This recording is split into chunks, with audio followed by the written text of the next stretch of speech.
మరణం తర్వాత కూడా మేము బ్రతకాలి అని లోకానికి మమ్మల్ని వేరు చేసి తండ్రి, మీ వాక్యానికి దగ్గర చేసి నశించిపోతున్న ఈ లోకంతో పాటుగా మేము నశించకుండా మీ సంఘం ద్వారా మమ్మల్ని కాపాడుతున్నందుకు స్తోత్రాలు తండ్రి. సత్యాన్ని చెప్పే సంఘాన్ని ఈ ప్రాంతంలో స్థాపించి మీ కొరకు బ్రతికే గొప్ప భాగ్యాన్ని మాకు అనుగ్రహించినందుకు స్తుతులు చెల్లిస్తున్నాం. వచ్చిన ప్రియులైన మీ పిల్లలందరినీ జ్ఞాపకం చేసుకోమని, వినబడుతున్న వాక్యము మీ పిల్లల హృదయంలో ఫలింప చేయమని ప్రార్థిస్తూ క్రీస్తు వారి పరిశుద్ధమైన నామంలో ఈ ప్రార్థన అడుగుచున్నాము తండ్రి, ఆమేన్. ప్రియులారా, చేరవచ్చిన మీ అందరికీ క్రీస్తు నామంలో శుభాలు, వందనాలు తెలియజేస్తున్నాను. దేవుని మహాకృప గడిచిన వారమంతా దేవుడు మనల్ని కాచి కాపాడి తిరిగి క్షేమంగా తన సన్నిధిలోనికి మమ్మల్ని తీసుకుని వచ్చాడు. మనందరినీ దానిని బట్టి దేవుడిని స్తుతిస్తూ దేవుడి వాక్యాన్ని నేర్చుకోవడానికి సిద్ధపడదాం. ప్రేరణ, ఈరోజు భూమి మీద దేవుని పేరట కట్టబడిన సంఘాలు చాలా ఉన్నాయి. రకరకాల పేర్లతో పిలువబడుతూ ఎవరికి నచ్చిన పేరు వారు సంఘానికి పెట్టుకుంటూ సంఘాలు కట్టారు. కానీ సంఘము దేవుడు కోరుకున్నట్టుగా, దేవుడు చెప్పినట్టుగా, దేవుడు కట్టమన్నట్టుగా కట్టబడిందా? అసలు సంఘము ఏం చేయాలి, సంఘం అంటే ఏంటి అన్నది మనం ఈరోజు ఆలోచించాలి. ఈరోజు సంఘాల పరిస్థితి ఏంటంటే, సంఘానికి వస్తున్న విశ్వాసులను ఆదివారం భక్తులుగా మార్చారు. మీరు ఆదివారం గుడికి రావాలి, దేవుడు దీవెనలు ఇస్తాడు తీసుకోవాలి, దేవుడు ఆశీర్వదిస్తాడు, ఆశీర్వాదాల కోసం గుడికి రావాలి. అందుకు సంఘాలు కట్టబడ్డాయి. సంఘాలలో నేటికి బోధ జరుగుతున్నది అదే. అయితే క్రీస్తు ప్రాణాలు పెట్టి తన రక్తాన్ని కార్చి తన రక్తంతో కట్టబడిన ఈ సంఘం దేనికోసం కట్టబడింది, సంఘము ఏం చేయాలి అన్నది ఈరోజు నేను మీకు ఒక సంఘాన్ని బైబిల్లో చూపిస్తాను. ఫిలిప్పీ సంఘం. ఈ ఫిలిప్పీ సంఘము అనేది బైబిల్లో మనకి కనబడుతుంది. ఈ సంఘానికి పౌలు గారు పత్రిక రాశారు. ఫిలిప్పీలకు రాసిన పత్రిక అని ఒక పత్రిక ఉంటుంది బైబిల్లో. యూరోప్లో మాసిదోనియాలో ఉంటుంది ఈ సంఘం, ఫిలిప్పీ సంఘం. అయితే దెసలోనిక సంఘం కానీ, బెరాయి సంఘం కానీ, ఫిలిప్పీ సంఘం కానీ ఇవన్నీ యూరోప్లో పౌలు గారి సేవలో కట్టబడిన సంఘాలు. నిజానికి ఈ పత్రిక మనకి క్రీస్తు శకం 64, క్రీస్తు శకం 64లో పౌలు గారు రాసిన పత్రిక ఇది, ఫిలిప్పీ పత్రిక. ఈ పత్రికలో మీకు 4 అధ్యాయాలు ఉంటాయి. ఫిలిప్పీలకు రాసిన పత్రిక 4 అధ్యాయాలు మాత్రమే ఉంటాయి. అయితే ఈ 4 అధ్యాయాలలో సంఘానికి పౌలు గారు ఏం చెప్తున్నాడు, ఇది ఈరోజు మనం నేర్చుకోవాలి. అలా మనం నేర్చుకుంటున్నప్పుడు ఫిలిప్పీలో ఉన్న సంఘం ఎలా ఉండాలని దేవుడు కోరుకున్నాడో, ఫిలిప్పీలో ఉన్న సంఘం ఎలా ఉండాలని పౌలు గారితో దేవుడు రాయించాడో, ఈరోజు భూమి మీద ఉన్న సంఘాలన్నీ కూడా అలాగే ఉండాలి. కానీ ఉండవు. సంఘానికి దేవుడు ఏం చెప్పాడు అన్నది వీళ్ళకి అనవసరం.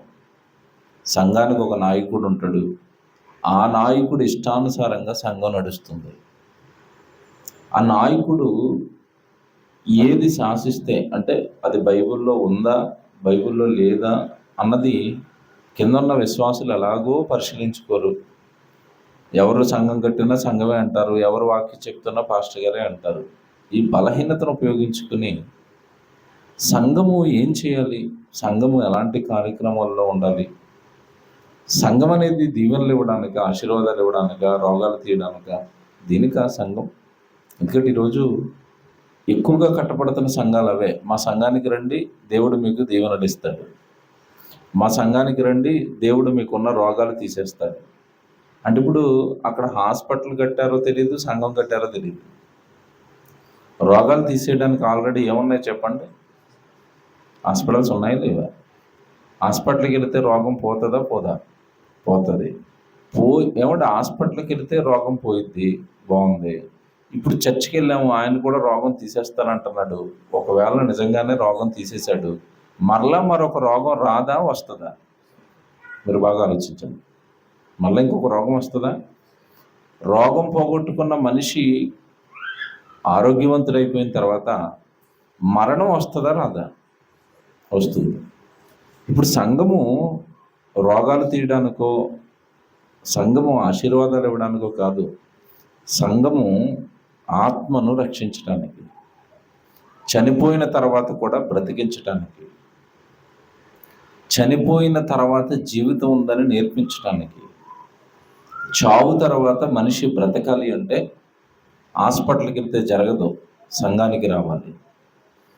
మరి సంఘంలోనికి వచ్చిన తర్వాత ఏం చేస్తే దేవుడు జీవాన్ని ఇస్తాడు, ఎలా బ్రతికితే దేవుడు పరలోకాన్ని ఇస్తాడు, సంఘంలోనికి చేరిన తర్వాత చేర్చబడిన ఆ సంఘం అంతా ఏం చేయాలి అన్నది ఫిలిప్పీ పత్రికలో పౌలు గారు చెప్తారు. నేను 4 అధ్యాయాలు చెప్తాను. ఇప్పుడు 4 అధ్యాయాలు మీరు విందురు. కానీ సంఘానికి పౌలు గారు ఈ 4 అధ్యాయాలలో సంఘాన్ని ఏం చేయమని చెప్తున్నాడు, ఇది మనం నేర్చుకుందాం.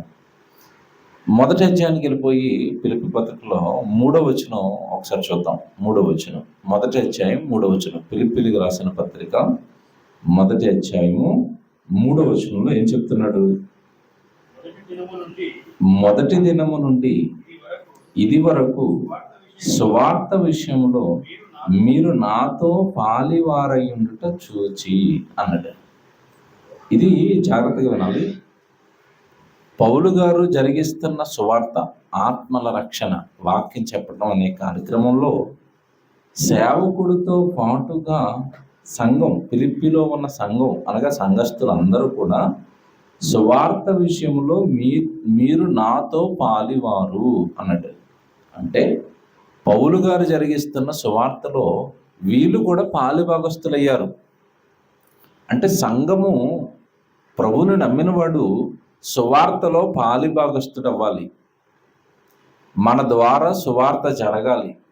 అది నీ దేహంతో జరిగిస్తావా, నువ్వు సువార్త చెబుతావా, ఆర్థికంగా నువ్వు సహాయం చేసి సేవకుడికి ఏమైనా సువార్త కార్యక్రమాలు చేయిస్తావా, అది నీకున్న తలాంతును బట్టి, నీకున్న స్థితిని బట్టి సంఘంలోకి చేర్చబడిన వాళ్ళు సువార్తలో పాలిభాగస్తులు అవ్వాలి. అది చెప్తున్నాడు అక్కడ. సంఘమా, ఫిలిప్పీ సంఘమా, మీరు మొదటి దినము నుండి అన్నాడు చూడండి. 3వ వచనం ప్రారంభంలో అదే ఉంటుంది. మొదటి దినము నుండి అంటే వాళ్ళు రక్షణలోనికి వచ్చిన తర్వాత, దేవుడిలోనికి వచ్చిన తర్వాత డే 1 ఫస్ట్ దినము నుండి కూడా సువార్త విషయాలలో పౌలు గారితో సహకారులుగా ఉన్నారట. సువార్త విషయంలో పాలిభాగస్తులవుతున్నారట.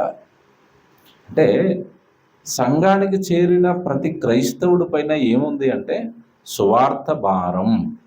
అది చెప్తున్నాడు. ఆ సువార్త భారాన్ని మోసిన వారిగా ఫిలిప్పీ సంఘం మనకు కనబడుతుంది. కానీ ఈరోజు సంఘాలు చూడండి, ప్రభు దగ్గరికి రండి, ప్రభు మీకు ఏమిస్తాడు? ఆశీర్వాదాలు ఇస్తాడు, దీవెనలు ఇస్తాడు, రోగాలు తీస్తాడు, ఇది చెప్పారు తప్ప మీ మీద సువార్త భారం ఉంది, మీరు దేవుడు పని చేయాలి, సువార్తలో మీరు కూడా సహకారులుగా మారాలి, తద్వారా మీరు భూమి మీద దేవుడి కొరకు జరిగించిన ఈ కార్యాలకు జీతంగాను పరలోకాన్ని మీరు పొందుకోవాలి. ఈ బోధ ఉందా సంఘాల్లో? ఎక్కడ నీవు చెప్తారా? ఈ మాటలు మీకు వినపడతాయా? మీరు ఆలోచించండి. ఇక్కడ జాగ్రత్తగా మనం గమనిస్తే, మీరు మొదటి దినము నుండి సువార్త విషయంలో మీరు నాతో పాలిభాగస్తులు, సంఘానికి చెప్తున్నట్టు ఇది, ఫిలిప్పీ సంఘానికి చెప్తున్నట్టు ఇది.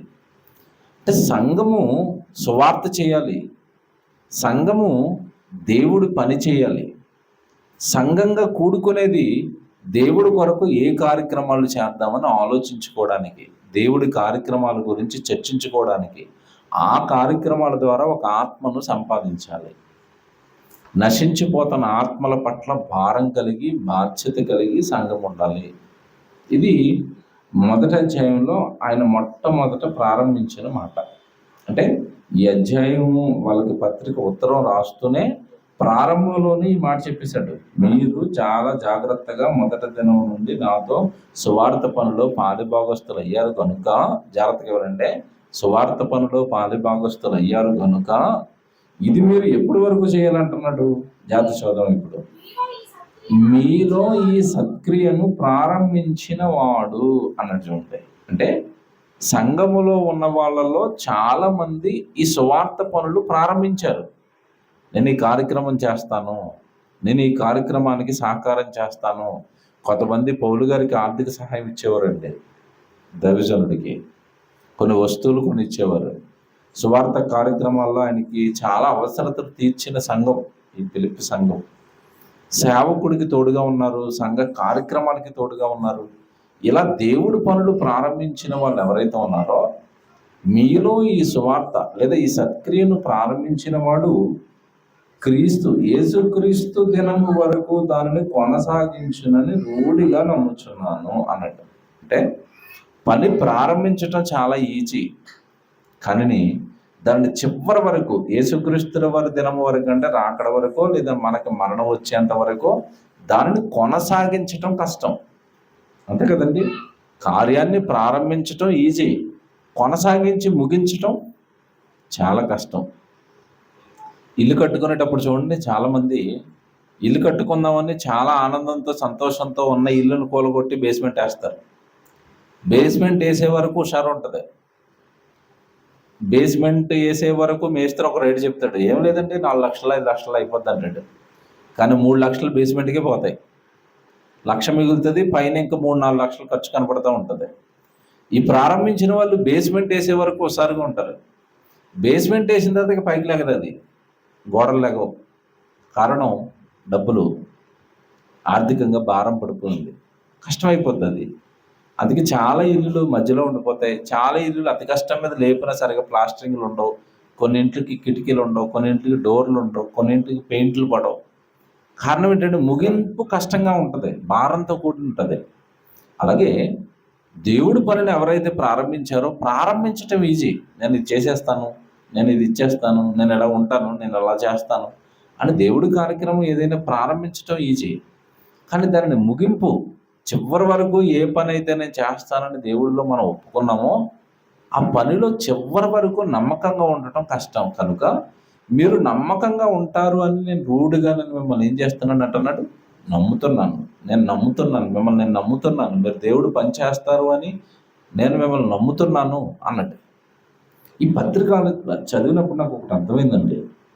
పౌలు గారు తాను శ్రమలు పడుతూ, తాను కష్టాలు పడుతూ, తాను సువార్త పరిచర్య జరిగిస్తూ, నాలాగే మీరు కూడా దేవుడి పనిలో ఉండండి, దేవుడి పని మాత్రమే పరలోకాన్ని ఇస్తుంది, దేవుడు పని చేసిన వారిని దేవుడు పరలోకానికి తీసుకుంటాడు, నిత్యజీవం ఇస్తాడు, చనిపోయిన తర్వాత బ్రతికిస్తాడు అన్న స్వచ్ఛమైన వాక్యాన్ని వాళ్ళల్లో నింపాడు పౌలు గారు.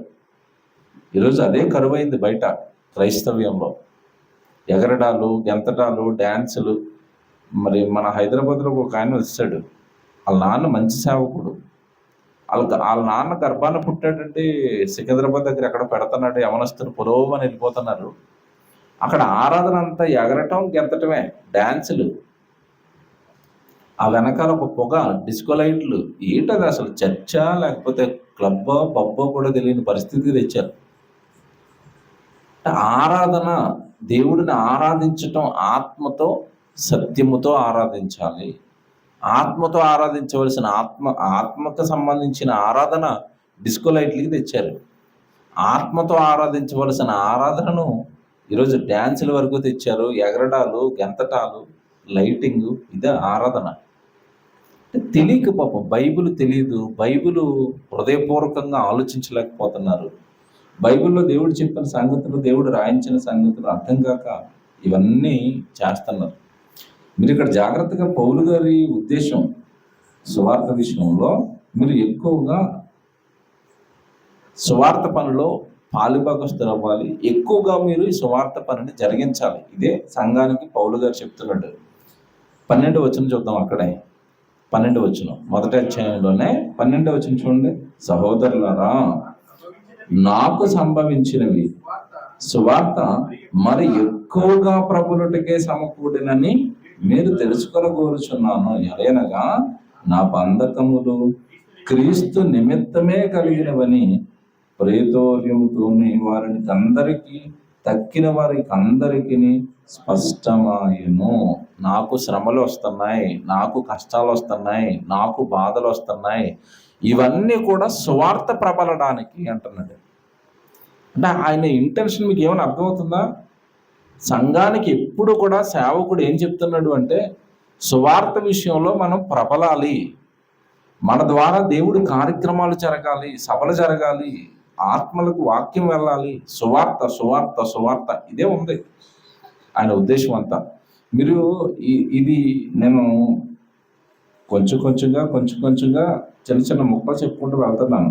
మీరు పూర్తి విషయం అర్థం కావాలంటే ఈ 4 అధ్యాయాలు ఇంటికి వెళ్ళిన తర్వాత ఈరోజు చదువుకోండి. ఈ 4 అధ్యాయాలు మీకు ఎంతసేపు పడుతుంది? మా అంటే 10 నిమిషాలు, 20 నిమిషాలు.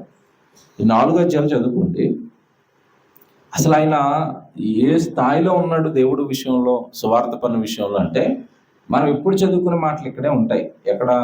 20:21లో నేను మిగులు ఆపేక్షించి నిరీక్షించున్న ప్రకారము మీ ప్రార్థనల యందు యేసుక్రీస్తు యొక్క ఆత్మ నాకు సమృద్ధిగా కలుగుటకును ఆ ప్రకటన నాకు రక్షణార్థముగా పరీక్షించినని నేను ఎరుగుతాను. 21 నా మట్టుకైతే బ్రతుకుట క్రీస్తే, చావైతే. చూసారా? నా మట్టుకైతే. సంగమా, పిలిపి సంగమా, నేను ఎలా ఉన్నాను దేవుళ్ళో అంటే, నా మట్టుకైతే బ్రతుకుట క్రీస్తే. అంటే నేను క్రీస్తు కొరకే బ్రతుకుతాను. మీరు దేని కొరకు బ్రతుకుతారో మీ ఇష్టం అంటున్నాడు. నా బ్రతుకు క్రీస్తు కొరకు, మీ బ్రతుకు దేనికోసం? ఈరోజు లోకంలో మనుషులు దేనికోసం బ్రతుకుతున్నారు? డబ్బు కోసం బ్రతికే వాళ్ళు, బంగారం కోసం బ్రతికే వాళ్ళు, మనుషుల కోసం బ్రతికే వాళ్ళు, అధికారాల కోసం బ్రతికే వాళ్ళు, లోకంలో హోదాల కోసం బ్రతికే వాళ్ళు, లోకంలో రకరకాలుగా బ్రతికే వాళ్ళు ఉన్నారు. నా మట్టుకైతే మాత్రం బ్రతుకుట క్రీస్తే, నేను క్రీస్తు కోసమే బ్రతుకుతాను. చావు అయితే మాత్రం నాకేమంటున్నాడు? లాభం.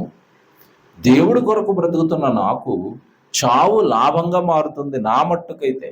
అందుకే అక్కడ పదం ఉపయోగించాడు. మీ విషయం మీరు ఆలోచించుకోండి. నా మట్టుకైతే అన్నాడు అక్కడ. నా మట్టుకైతే, నేనైతే మాత్రం క్రీస్తు కోసం బ్రతకాలనుకుంటున్నాను అన్నాడా? ఈ అధ్యాయం అంతా మీరు ఎలా చదువుకుంటూ వచ్చేస్తే 30వ వచనంలో ఏమన్నాడు తెలుసా? ఈ అధ్యాయపు ముగింపు నా మట్టుకైతే ఇక్కడ అన్నాడా?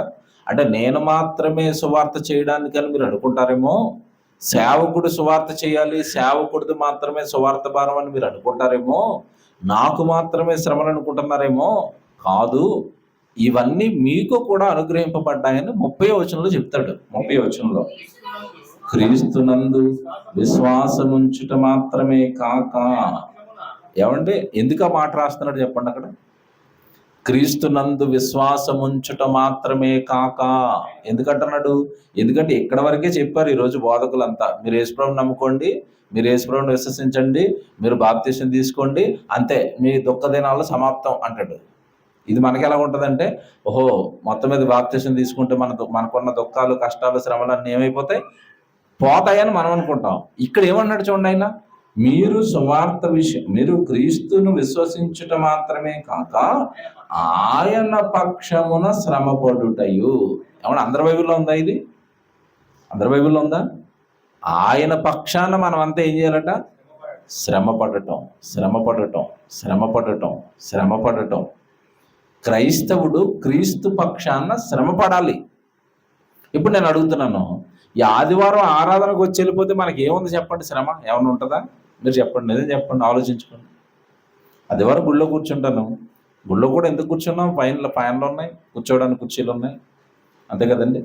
మెదిపట్నంలో మెయిన్ రోడ్డు మీద ఆరాధన పెట్టేసి ఎండలో కూర్చొని వాక్యం వినంటే ఎవరు వస్తారండి? వస్తారా? ఈ వచ్చే నలుగురు కూడా రారు.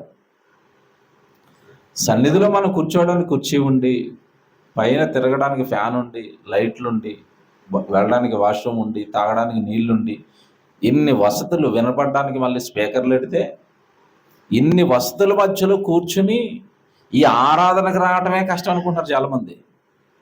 ఈ ఆరాధనకు రావటమే భక్తి అనుకునే వాళ్ళు కూడా చాలామంది ఉన్నారు. ఆరాధనకు వెళ్ళి రావటమే భక్తి అనుకునే వాళ్ళు కూడా చాలామంది ఉన్నారు. అలా తయారు చేశారు క్రైస్తవ్యాన్ని. నువ్వు విశ్వసించు, నమ్ము, ఆదివారం గుడికి రా, మా కానుకలు ఇచ్చి వెళ్ళిపో, అంతే. దేవుడు నిన్ను ఏం చేస్తాడు? దీవిస్తాడు. ఇక్కడ వరకు సంఘాలను ఆపేశారు. అందుకే అక్కడ గాక అంటాడు పౌలు గారు. మీరు క్రీస్తునందు విశ్వాసం ఉంచుట మాత్రమే కాక సరిపోదు. నమ్మేస్తే సరిపోదు, బాప్తిసం తీసేసుకుంటే సరిపోదు, నేను దేవుడిని తెలిసేసుకున్నానంటే సరిపోదు, అది సరిపోదు. కాక విశ్వాసం ఉంచావు, వెరీ గుడ్. దేవుడిని నమ్మ, వెరీ గుడ్. నిజమైన దేవుడు యేసుక్రీస్తుల వారిని అంగీకరించావు, నీ పాపాలు కడుక్కున్నావు, బాప్తిసం తీసుకున్నావు, గుడికి వస్తున్నావు, వెరీ గుడ్. కానీ అది సరిపోదు అంటున్నాడు. విశ్వాసం ఉంచుట మాత్రమే కాక ఆయన పక్షమున శ్రమపడుటయు ఆయన పక్షమున మనకు అనుగ్రహింపబడిందట. మీకు బైబిల్లో ఉందా? అంటే శ్రమలు పడటం, దేవుడి పక్షాన శ్రమ పడటం దేవుడు మనకి ఏం చేశాడట? అనుగ్రహించాడట. విడరా, మియాపూర్లో ఉంటున్న సంఘంలో ఉన్న చాలామంది నిద్రపోయండి 10 రోజులు అవుతుంది, నాతో సహా. నేను కూడా రాత్రి పగళ్ళు మందిరాన్ని నిర్మిస్తున్నాం. మీరు గ్రూపుల్లో చూస్తున్నారు అనుకున్నాను, పెడుతున్నాం. చిన్న పిల్లలండి. నిన్న లోపల వాల్స్ కన్నీ పెయింట్ వేసింది చాలా చిన్న పిల్లలు. మా పిల్లలు 2 పెయింట్ వేశారు. చర్చి నిర్మాణం స్టార్ట్ అయింది మొదలుకొని ఇప్పటి వరకు మా పిల్లలు స్కూల్కి వెళ్ళలేదు. రోజు వచ్చి చర్చి దగ్గర పనిచేస్తున్నారు. చిన్నలు మొదలుకొని పెద్దలు, స్త్రీలు, పురుషులు. వారం రోజుల్లో చర్చి పైకి వెళ్ళిపోయి ప్లాస్టరింగ్లు అయిపోయి పెయింట్ కూడా వేసాం. అంత స్పీడ్గా పనిచేసాం. చూద్దరు కానీ త్వరలో అంగరంగ వైభవంగా దాన్ని తీర్చిదిద్దుతాం, ఓపెన్ చేస్తాం. చర్చిని నిర్మాణం అవుతుంది. శ్రమలు, పిల్లలు లేదు, పెద్దలు లేరు. నిజంగా ప్రతిరోజు ఒక ట్యాబ్లెట్ వేసుకుంటేనే కానీ నిద్ర రాని పరిస్థితిలోకి వెళ్ళిపోయారు చాలామంది. కారణం ఒళ్ళు నొప్పులు, ఆ బరువు పనులు అలవాటు లేక, ఇటుకలు మోయటం, సిమెంట్ పోయటం, బరువులు ఎత్తటం, తిరగటం, ఆ శ్రమ, ఆ కష్టం అలవాటు లేక చాలామంది పాపం ప్రతిరోజు డోలో ట్యాబ్లెట్ వేసుకుని పడుకునే పరిస్థితులు వచ్చాయి. నేను కూడా వేసుకున్నాను 4 రోజులు, మొదటి 4 రోజులు. ఇంత శ్రమ ఎందుకు పడాలి అంటే అది ఎవరో ఇల్లు కాదు, అది ఎవరికో ఇల్లు కాదు, అది కడుతున్నది దేవుని మందిరం.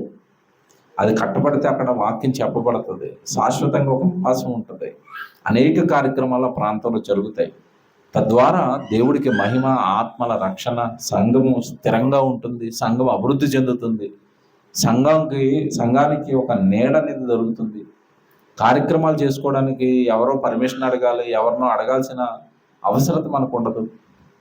కనుక నిర్మాణం విపరీతంగా శ్రమతో జరుగుతుంది. ఆర్థికంగాను లక్షల రూపాయలు ఖర్చు అయిపోతున్నాయి, శ్రమపరంగాను పిల్లలు శ్రమ పడుతున్నారు. ఇవన్నీ మనం ఎందుకు చేయాలి అంటే దేవుడు చెప్తున్నాడు ఇక్కడ, క్రీస్తునందు విశ్వాసం ఉంచట మాత్రమే కాక ఆయన పక్షమున శ్రమపడుటయు ఆయన పక్షాన మనకు అనుగ్రహించబడింది అన్నట్టు చూడండి. కానీ ఈ మాటలు ఎవరికి అర్థమయ్యాయి? సంఘము క్రీస్తు కొరకు శ్రమ పడాలన్నది అక్కడ చెప్పరు.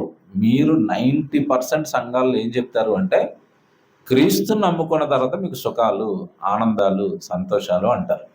ఇది పచ్చి అబద్ధం అని నేను అంటున్నాను. ఈ మోసపూరితమైన బోధలు మాత్రం మీరు వెనకండి. ఎందుకు అంటే బైబిల్లో ఏ భక్తుడు సుఖపడినట్టుగా బైబిల్లో ఉండదు. ఉన్నదా? బైబిల్లో ఒక భక్తుడి పేరు చెప్పండి, ఏ భక్తుడైనా మీరు తీసుకోండి, ఆ భక్తుడు దేవుడిని నమ్మినందుకు సుఖపడ్డా, కష్టాలు పడ్డా? మీరు ఆలోచించుకోండి. ఏ భక్తుడు కూడా సుఖంగా లేడు, శ్రమలు పడ్డాడు, కష్టాలు అనుభవించాడు, బాధలు అనుభవించాడు. తద్వారా వాళ్ళు ఈరోజు పరదేశంలో హ్యాపీగా ఉన్నారు, విశ్రాంతిలోనికి వెళ్ళారు, భూమి మీద దేవుడి కొరకు కష్టపడ్డారు. కనుక ఇది మానేసి ఆశీర్వాదాలు, దీవెనలు, నిన్ను దీవిస్తాడు, నిన్ను ఎత్తేస్తాడు, ఈ బోధలు విన్నామంటే తర్వాత నరకంలో ఎత్తేస్తాడు. ఆ తర్వాత తెలుస్తుంది దాని ఎఫెక్ట్. భూమి మీద ఉన్నంతకాలం బాగానే ఉంటుంది హాయిగా. బైబిల్కి విరుద్ధంగా వినబడే ఏ మాట అయినా చెవిలో పడ్డా అది బాగా బలంగా మన హృదయంలో పనిచేస్తుంది. మళ్ళీ చెప్తున్నాను, ఈ మాట అందరూ మనసులో పెట్టుకోండి. బైబిల్కు విరుద్ధంగా ఉన్న ప్రతి మాట మన హృదయంలో బలంగా పనిచేస్తుంది. ఎందుకో తెలుసా? పండు తినొద్దు అన్నది దేవుడి మాట, అది పనిచేసిందా? అవ్వమ్మలో తిను అన్న అపవాది మాట పనిచేసిందా? ఏది పనిచేసింది చెప్పండి? పండు తిను నువ్వు దేవత అయిపోతావు, ఇదే కదా పనిచేసింది. అంటే దెయ్యం ఈ లోకంలో ఉన్నంతకాలం మనకి ఈ లోక సంబంధమైన డంబాలు చూపించి, లోక సంబంధమైన ఆశలు చూపించి, అవి వద్దు అని దేవుడు బైబిల్లో రాయించిన మాటను నమ్మనివ్వకుండా చేస్తుంది. ఈ లోకం కొరకు బ్రతికేటట్టుగా చేస్తుంది. పరలోకాన్ని ఆలోచించనివ్వదు, దేవుడి పని ఆలోచించనివ్వదు, దేవుడి సన్నిధి ఆలోచించనివ్వదు, బైబిల్కి సమయం ఇవ్వనివ్వదు, దేవుడి కొరకు బ్రతకడానికి ఎలాంటి ఆలోచనలు మనలోనికి రానివ్వదు. వాక్యం విరుద్ధమైన సంగతులే మన జీవితంలో బలంగా పనిచేస్తాయి, మన హృదయంలో బలంగా నాటుకుపోతాయి. బైబిల్లో దేవుడు చెప్పిన వాక్యాలు మన హృదయం డైజెస్ట్ చేసుకోవడానికి మనకు చాలా కాలం పడుతుంది. మళ్ళీ చెప్తున్నాను, ఎందుకంటే మన చుట్టూ ఉన్నది లోకం, మన చుట్టూ ఉన్న వాళ్ళు లోకస్తులు, మన చుట్టూ ఉన్నది లోక సంబంధమైన ఆలోచనలు. వీటి మధ్యలో బ్రతుకుతున్న మనం దేవుడి ఆలోచనలోనికి రావడానికి చాలా టైం పడుతుంది.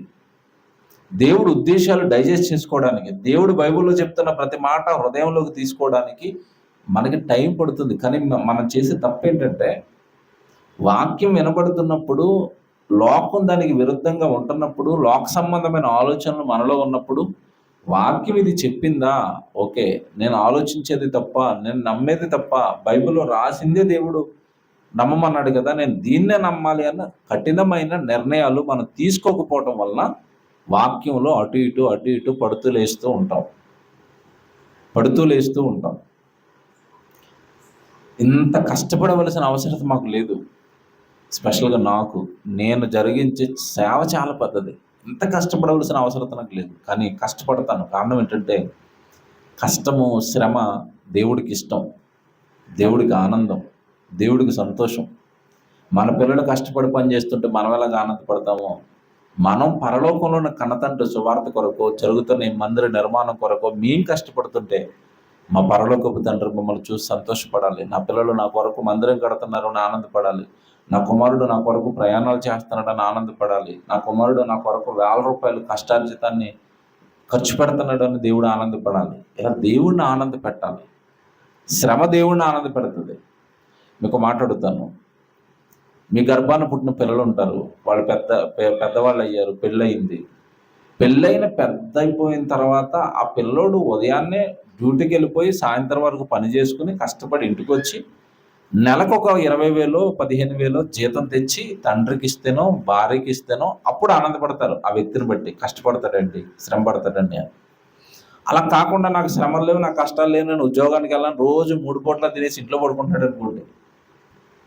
పని చేయని వాడిని భార్య గౌరవిస్తుందా? పని చేయని కొడుకుని తండ్రి గౌరవిస్తాడా? పని చేయని కొడుకుని తల్లి గౌరవిస్తుందా? ఎవరైనా గౌరవిస్తారా? ఏ పని చేయకుండా 3 పూట్ల పడుకుని నిద్రపోతే గౌరవించరు కదా. ఇది కామన్గా మనకు తెలిసిన విషయం కదా. చాలా చోట్ల భార్య భర్తల గొడవలు ఎక్కడ జరుగుతాయో తెలుసండి. సరిగా పనికి వెళ్ళని కుటుంబం చూడండి, బాగోదు. అక్కడే కదండి భార్యకి భర్తకి గొడవలు వస్తాయి. నువ్వు అది కొంటం లేదు, ఇది కొంటం లేదు, అయ్యి అయిపోతున్నాయి అంటది. ఇతనేమో పనికి వెళ్ళడు, కొనడానికి ఏమో డబ్బులు ఉండవు, గొడవలు అక్కడే వస్తాయి. కష్టపడి పనిచేసేవాడు చాలా హుందాగా ఉంటాడు, చాలా ఆనందంగా ఉంటాడు, కుటుంబం బాగుంటుంది. ఆ కష్టపడి పనిచేసేవాడిని భార్య గౌరవిస్తుంది, కష్టపడి పనిచేసేవాడిని తండ్రి గౌరవిస్తాడు, తల్లి గౌరవిస్తుంది. ఇది మీకు నిజమైతే మనం దేవుడి కొరకు కష్టపడకుండా, మనం దేవుడి కొరకు పని చేయకుండా పరలోకంలో ఉన్న దేవుడు మనల్ని గౌరవిస్తాడా? మనల్ని ప్రేమిస్తాడా? మీరు ఆలోచించండి. మీ ఇంట్లో జరుగుతున్నది ఆలోచిస్తే దేవుడు చెప్తున్నది అర్థమవుతుంది. పని చేయని నిన్ను భార్య గౌరవించినప్పుడు దేవుడి కొరకు పనిచేయని నిన్ను ఆయన గౌరవిస్తాడా? ఆయన ప్రేమిస్తాడా? ఆయన నిన్ను బట్టి ఆనందపడతాడా? చిన్న లాజిక్ మిస్ అయ్యారు చూసారా? కనుక నీ ఇంట్లో జరుగుతున్నదే దేవుడు కూడా ఆలోచిస్తున్నాడు. పని చేయకపోతే ఎవరు ఇష్టపడరండి. పని చేయని వాళ్ళని ఎవరు ఇష్టపడతారు చెప్పండి? మీరు చూడండి, అప్పుడప్పుడు సహజంగా పని చేసే వాళ్ళు ఉంటారు, పనికి దొంగలు, బతకస్తులు ఉంటారు. ఈ బతకస్తులు చూడండి, అందరూ మొహం మీద అనకపోయినా అటు ఇటు వెళ్ళైనా అనుకుంటారు, వీడు ఏ పని చేయడండి, బతకస్తుడండి, సోమరుడండి. తిట్టుకుంటారా లేదా? తిట్టుకుంటారు కదండి. ఈ సోమరుడు పని చేయనుడు అని తిట్టుకుంటున్న వాళ్ళు లోకస్తులే తిట్టుకుంటుంటే, లోకంలో ఉన్న వాళ్ళే తిట్టుకుంటుంటే, మీరు ఇప్పుడు బాగా ఆలోచించండి. పరలోకంలో ఉన్న దేవుడు, ఆయన మేము నమ్మేశామని చెప్పిన తర్వాత, దేవుడు మాకు తెలుసని చెప్పిన తర్వాత, దేవుడు పక్షాన దేవుడు మనకు అప్పగించిన పనిని మనం చేయకపోతే దేవుడు మనల్ని మెచ్చుతాడా? మీరు ఆలోచించండి. అదే అంటున్నాడు, మీరు క్రీస్తు యేసునందు విశ్వాసం ఉంచుట మాత్రమే కాక ఆయన పక్షమున శ్రమపడుటయు ఆయన పక్షాన మీకు అనుగ్రహించబడింది. ఎవరైతే బాప్తిసం తీసుకొని రక్షణ పొందుతారో మీరంతా మీ చేతనైన పని దేవుడికి చేయాలి. దేవుడి కొరకు మీ శరీరం శ్రమ పడాలి, దేవుడి కొరకు మీ శరీరం కష్టపడాలి. అప్పుడు ఈ శరీరాన్ని కట్టిన దేవుడు నేను కట్టిన నా దేహం నా కొరకు ఉపయోగపడుతుందని దేవుడు ఆనందపడతాడు. పేతురు గారు రాసిన మొదటి పత్రిక రండి, ఇక్కడ చేయిపెట్టి పేతురు గారు రాసిన మొదటి పత్రిక రండి, 4వ అధ్యాయం 16వ వచనం చూడండి. 16వ వచనం ఏమన్నా అందరూ తీసారా? మొదటి పేతురు 4వ అధ్యాయం 16వ వచనం. ఇక్కడ ఏమని ఉందో చూడండి అందరు బైబిల్లో. ఎవడైనను క్రైస్తవుడు అయినందుకు అని ఉంది. నేను అక్కడ మాట్లాడుతాను. క్రైస్తవుడు అయినందుకు అంటే క్రైస్తవుడు ఎప్పుడవుతాడు? బాప్తిసం తీసుకున్న రోజు కదా. మమనాళ్ళు క్రైస్తవులు అంటే నేను కూడా క్రైస్తవుని అంటే లోకం ఒప్పుకుంటా, దేవుడు ఒప్పుకోడు. అమనాళ్ళ గర్భాన్ని పుట్టినంత మాత్రాన క్రైస్తవులు ఎవరు? క్రైస్తవ కుటుంబాల్లో పుట్టిన వాళ్ళందరూ క్రైస్తవులు కాదు. బాప్తిసం తీసుకున్నవాడు క్రైస్తవుడు. క్రైస్తవుడు అవ్వాలి. ఎవడైనను చూసారా ఎంత బాగా చెప్తున్నాడో, ఎవడైనను క్రైస్తవుడు అయినందుకు బాధను అనుభవించిన ఎడల అన్నాడు. క్రైస్తవుడు అయినందుకు ఏమొస్తుందట? బాధ. బైబిల్లో ఉందా? ఉంది. క్రైస్తవుడు అయినందుకు అన్నది బైబిల్ బోధ. క్రైస్తవుడైనందుకు బాధ అన్నది బైబిల్ బోధ. క్రైస్తవుడైనందుకు సుఖాలు అన్నది అపవాది బోధ. కానీ ఇప్పుడు ఎక్కువ శాతం ఏ బోధన ఇష్టపడతారు చెప్పండి? నీకు బాధలు ఉన్నాయంటే ఎవడు ఇష్టపడతాడండి? మీకు శ్రమలు ఉన్నాయంటే సంఘానికి ఎవరు వస్తారు? సంఘానికి రావాలంటే ఏం చేయాలా? మీ పిల్లల బర్త్డేకి కేక్ పంపిస్తాం, నువ్వు చచ్చిపోతే పెట్టి పంపిస్తాం, ఆఫర్లు ఇవ్వాలా? దేనికి? సంఘానికి రావడానికి.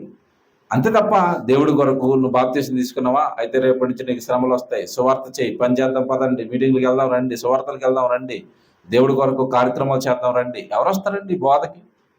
కనుక బోధ వినేటప్పుడే బోధను మనం పరిశీలన చేస్తూ ఉండదు. నాకు చాలామందిని చూస్తే పాపం జాలేస్తుంది. అందరి బోధలు వింటారు, అందరి మాటలు వినేస్తూ ఉంటారు. అది బాగుంది, ఇది బాగుంది, అది బాగుంది అంటారు. అది బైబిల్లో ఉందో లేదో చూసుకోరు, అది బైబిల్కి సరిపోతుందో లేదో చూసుకోరు. నాకు చాలా బాధేస్తూ ఉంటుందండి. ఆ సేవకుడు సూపర్, ఈ సేవకుడు సూపర్. నేను సేవకులు తప్పట్టం లేదు, మనుషులుగా మనకు అందరినీ ప్రేమించాలి. కానీ అతను చెబుతున్నది బైబిల్కి సరిపోతుందా? బైబిల్ ఉన్నదే చెప్తున్నాడా? క్రైస్తవుడైనందుకు శ్రమ అని అక్కడుండి క్రైస్తవుడైనందుకే బాధ. ఇదేమో పేతురు గారు చెప్తున్నారు, అదేమో ఎవరు చెప్పారు? పౌలు గారు చెప్పారు. పిలిపి పత్రిక రాసింది ఎవరు? పౌలు గారు కదా. ఇప్పుడు మనం చదువుతున్న పత్రిక ఎవరిది? పేతురు గారిది. పౌలు గారైనా పేతురు గారైనా క్రైస్తవుడైతే బాధలు అని చెప్పారు బైబిల్లో. ఈ బోధ బయట క్రైస్తవ్యం ఉందా ఈరోజు? మీరు చెప్పండి, చెప్తారా? అపోస్తులుడు చెప్పింది చెప్పరు, బైబిల్లో ఉన్నది చెప్పరు. అది బాధ ఈరోజు మనకి. కొద్దిమందిగా, మనకి ఎక్కువ మంది సంఖ్య అవసరం లేదండి, మనం కొద్దిమందిగా ఉన్న చాలు. సత్యాన్ని అంగీకరించి, సత్యాన్ని నమ్మి, బైబిల్లో ఉన్నదే నమ్మి ఈ బైబిల్ ప్రకారం పరలోకం వెళ్ళిపోవాలి. అంతే తప్ప అటొక అడుగు ఇటొక అడుగు, అదొక మాట ఇదొక మాట తీసుకోకండి, ఎటుకోకుండా పోతాం. నమ్మితే ఒకదాన్ని నమ్మాలి, పట్టుకుంటే ఒకదాన్ని పట్టుకోవాలి. బైబిల్ పట్టుకున్నామా, బైబిల్నే పట్టుకో. బైబిల్ నమ్ముతున్నామా, బైబిల్నే నమ్ము. బైబిల్కు భిన్నంగా మాట్లాడుతున్నవాడు ఎంత గొప్పవాడైనా, ఎంత పెద్దవాడైనా, లేదండి బైబిల్ ప్రకారం బోధ కాదండి, అది తప్పుడు బోధండి, జరిగిపోవాలి. అప్పుడు మాత్రమే మన ఆత్మను మనం ఏం చేసుకుంటామంటే రక్షించుకోగలుగుతాం. కనుక నేను మొదటి అధ్యాయం చెప్పాను ఈరోజు, ఫిలిప్పీలకు రాసిన పత్రిక మొదటి అధ్యాయం చెప్పాను. వచ్చే వారం వీలైతే 2వ అధ్యాయం, 3వ అధ్యాయం, 4వ అధ్యాయం పైన చెప్పుకుంటూ వెళ్తాను, లేదా 2వ అధ్యాయం వచ్చే వారం చెప్తాను. అంటే టోటల్గా ఫిలిప్పీ పత్రికలో మనకు కనపడుతున్నది ఏంటంటే, సంగమా సువార్త పనిచేయి, సంగమా శ్రమపడు, సంగమా పని కార్యక్రమాల్లో సత్క్రియల్లో ఉండు అని చెప్తున్నాడు. అలా ఎందుకు చెప్తాడు? సత్క్రియలు ఎందుకు చేయాలి అంటే అక్కడ రండి, ఫిలిప్పీలకు రాసిన పత్రిక వచ్చేయండి. మనం చదువుకున్న ఫిలిప్పీ పత్రిక మీరు వచ్చేయాలి. ఫిలిప్పీ పత్రిక మీరు వచ్చేయండి. పిలుపు పత్రిక వచ్చేయండి.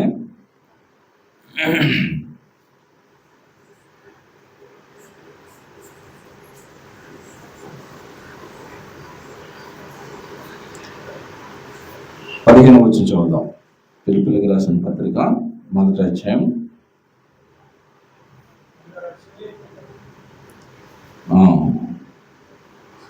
14 వచ్చి చూద్దామా.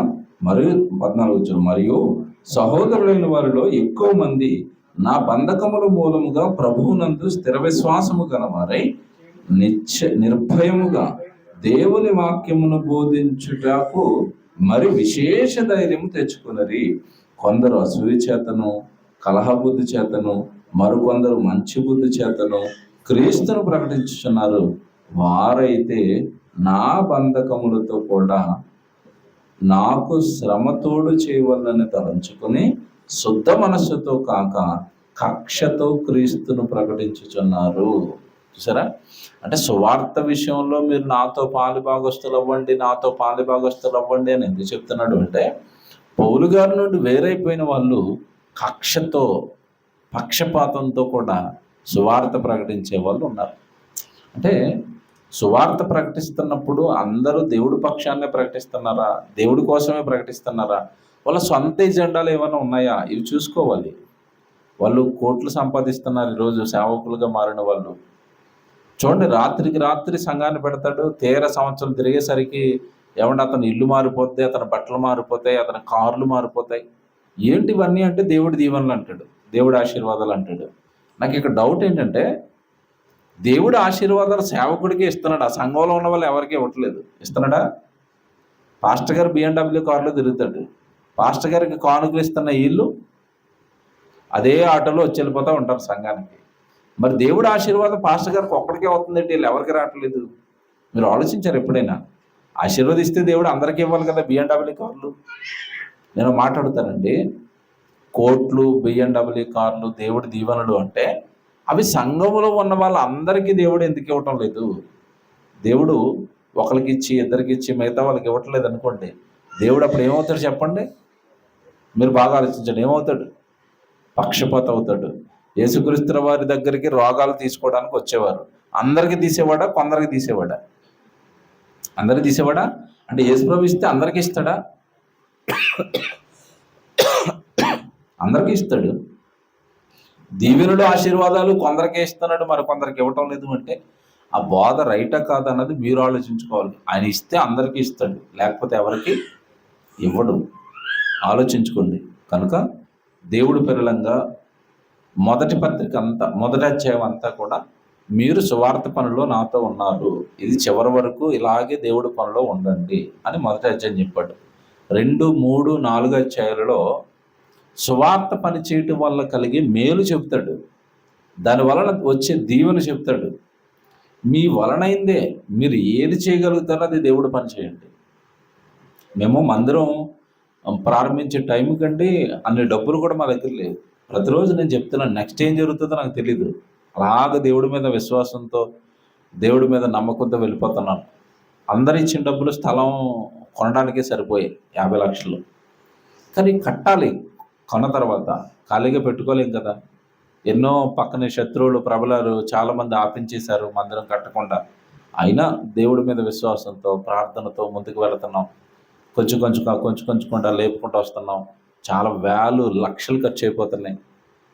చివరికి వచ్చేసరికి చాలా పనులు మిగిలిపోయినాయి, లక్షలతో కూడినవి. ఎలక్ట్రికల్ కానీ, తర్వాత కింద టైల్స్ కానీ, ఆ తర్వాత పైన సీలింగ్ కానీ, ఇంకా పెయింట్లు కానీ, ఇంకా లోపలికి కావాల్సిన కొన్ని వస్తువులు, ఫ్యాన్లు, సౌండ్ బాక్సులు, కొత్త దాంట్లో అన్నీ పెట్టాలి. ఇప్పుడున్నవి మా దగ్గర ఉన్నవి సరిపోవు. ఇవన్నీ ఇంకా కొన్ని లక్షలు ఖర్చు ఉంది. విశ్వాసం అంతే, దేవుడు ఎవరో ఒకరిని రేపుతాడు, ఏదో ఒక మూల నుంచి సాయం చేస్తాడు అని. ఇంత విశ్వాసంతో, ఇంత బలంతో దేవుడి కార్యక్రమాలు మనం చేస్తేనే దేవుడు మనల్ని బట్టి ఆనందపడతాడు. సంఘము దేవుడి కార్యక్రమాలు చేయాలి. సో జరుగుతున్న మందిర నిర్మాణాన్ని జ్ఞాపకం చేసుకోండి. మీరు ఏమన్నా సహాయం చేయగలిగితే సహాయం చేయండి. లేదంటే ఏమైనా వస్తువులు కొనిస్తామన్నా కూడా చాలా వస్తువులు అవసరం కొత్త మందిరంలోనికి. మీరు ఎవరైనా వస్తువులు ఇవ్వాలనుకున్నా కూడా మీ సహకారాన్ని అందించండి. ఈ దేవుడి పని అంతిమంగా మనకి పరలోకాన్ని ఇస్తుంది. ప్రార్థన చేసుకుందాం. ప్రేమ కలిగిన తండ్రి దేవా, సుమారు 10 రోజుల నుంచి జరుగుతున్న ఈ మందిర నిర్మాణంలో అలసిపోయారు మీ పిల్లలు నాతో సహా. ఈరోజు క్షేమంగా ఆరాధనకు అందరినీ తోడుకుని రండి తండ్రి. మధ్యాహ్నం జరగబోయే పనుల్లో మాకు తోడుగా ఉండండి దేవా. మందిరం నిర్మించాలి అని మిమ్మల్ని అడిగినప్పుడు తండ్రి సమస్త విషయాల్లో మీ సహాయం ఇచ్చారు. ఆశ్చర్యంగా, అద్భుతంగా, అతి తక్కువ కాలంలో అంత భారీ నిర్మాణం జరగడానికి తండ్రి మా వెనకుండి మాకు సహాయం చేసి, మాకు ఆలోచనలు ఇచ్చి, కావలసిన ఆర్థిక సహాయాన్ని, కావలసిన వస్తువులను మీరు సమకూర్చినందుకు తండ్రి మా నిండు హృదయాలతో మిమ్మల్ని స్తుతిస్తున్నాం. మీ పాదాల చెంత మా స్తుతులు చెల్లిస్తున్నాం తండ్రి. మాకు తోడుగా ఉండి, మాకు సహాయం చేసి, మా ప్రార్థనలు విని, మా పైన మీరు చూపుతున్న ప్రేమను బట్టి, మాకిస్తున్న మీ సహాయాన్ని బట్టి మమ్మల్ని స్తుతిస్తున్నాం తండ్రి. మందిరము త్వరగా పూర్తయి తండ్రి కావలసిన ఆర్థిక సహాయం అంది, చక్కటి వసతులన్నీ లోపల మేము సమకూర్చుకుని సంతోషంతో, ఆనందంతో మిమ్మల్ని ఆరాధించుకోవడానికి మందిరాన్ని త్వరితగతిన పూర్తి చేయమని ప్రార్థిస్తూ, వచ్చిన ప్రియులైన మీ పిల్లలందరినీ జ్ఞాపకం చేసుకోమని, చెప్పబడిన వాక్యము మీ పిల్లల హృదయాలను ఫలింప చేయమని ప్రార్థిస్తూ, క్రీస్తు వారి పరిశుద్ధమైన నామంలో ఈ ప్రార్థన అడుగుచున్నాము తండ్రి. ఆమేన్.